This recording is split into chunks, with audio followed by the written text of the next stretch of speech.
बिहार का गेहूं है और ये गेहूं में अब दाना आने की तैयारी है। और ये जो है राई का खेती है, राई पकने पे आने वाला है, अब कुछ समय में कटेगा।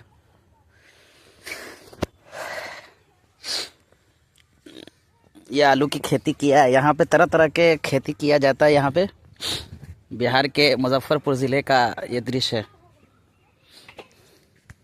चैनपुर वाजिद का दृश्य।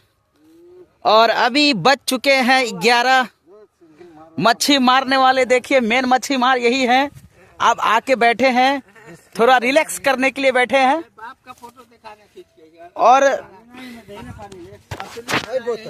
इनका नाम क्या है? इनका नाम मोहम्मद रशीद साहब हैं। ये मुजफ्फरपुर जिले के मेन टाउन में रहते थे। अब जो है यहाँ पे चैनपुर बंगरा में, चैनपुर बंगराबाजी